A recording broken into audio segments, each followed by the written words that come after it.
I'm not sure there's any genre in the indie scene that feels like more of a roll of the dice than horror. It's a surprisingly easy genre to get wrong. Sometimes, however, a title may catch your eye for a variety of reasons. Who's working on it, the artwork, the plot, etc. This is what happened to me with Decarnation, a game I played a demo for during a Steam festival earlier this year. The demo provided me with a surreal and intriguing start to a story with a lot of potential, and it felt like a no-brainer to jump on this game once it hit the Switch. Unfortunately, while it tries its absolute best, Decarnation makes more than a few missteps that keep it from truly taking advantage of that potential, making it one of the more disappointing experiences I've had so far this year.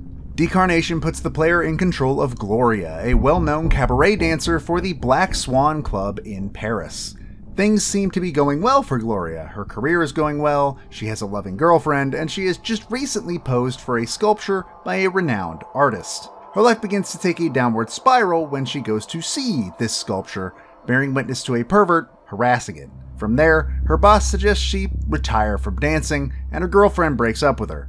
Just when everything seems to be going the worst it could possibly go, Gloria receives an offer from a well-known patron of the arts that she cannot refuse. Even this ends poorly though, as on her way to meeting this patron she instead winds up knocked unconscious, waking up locked in a basement cell by someone only referring to themselves as the Master, and his servant, a cheerful man named Bob. Gloria must find a way to escape her captor while dealing with the deep-seated issues that this incident has unearthed in her head. Decarnation plays like your standard 2D adventure game, with the player able to explore various environments and observe the objects or people around them. There isn't a lot in terms of picking up items to solve puzzles. Usually, if you're carrying an item, it's just a key or an object that will serve as a key that you're going to use immediately. Puzzles are instead usually solved using the scenery around you, such as a puzzle involving giant chess pieces. Decarnation's puzzles are unfortunately one of its weaker points, with nearly all of them being either far too easy, such as one involving walking over circles to make a pattern, or kind of frustrating, such as one involving turning off lights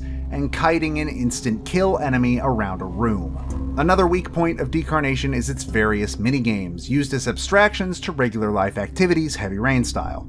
Nearly all of these games overstay their welcome, lasting far too long for how shallow they are. Most notably, I was not a fan of the minigame played when Gloria is doing her morning stretches, which requires you to keep an arrow within a moving green bar for a certain amount of time.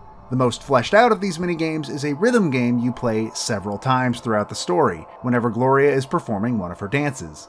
This is a standard rhythm game requiring you to press a direction on the D-pad in time with the music, but even it has its problems, especially in terms of lasting far too long, with music that is good, but not interesting enough to stay as long as it does. To make this worse, it unfortunately also fell victim to one of the worst bugs I experienced in my time with Decarnation. 3 separate times while playing this rhythm game, the music ended before the game did, meaning I was stuck playing a rhythm game in silence for upwards of a full minute. That's not the only bug I encountered either. Another one involved a song forgetting to end when its scene ended, making me spend 10 minutes trying to figure out if it was supposed to still be playing or if the game was bugged. Restarting the scene I was in fixed this issue, but it was still annoying nonetheless.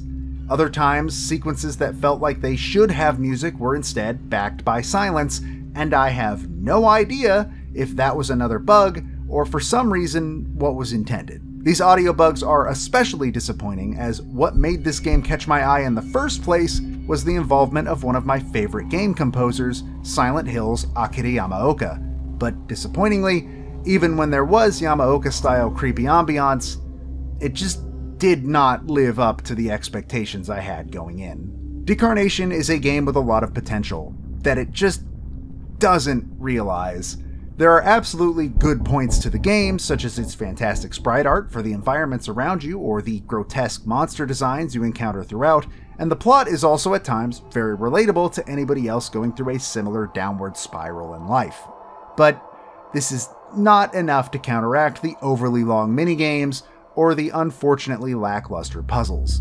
This is made a bit worse by the fact that the game hits the point where most stories of this type usually end, and then keeps going for upwards of an hour, doggedly refusing to roll credits in favor of a drawn-out series of epilogue scenes. I really wanted to like Decarnation. It was near the top of my list in terms of most anticipated indie titles for the year, but sadly, it just did not deliver the experience I had hoped. It is not what I would necessarily call a bad game, but it is one held back by its multiple missteps along the way.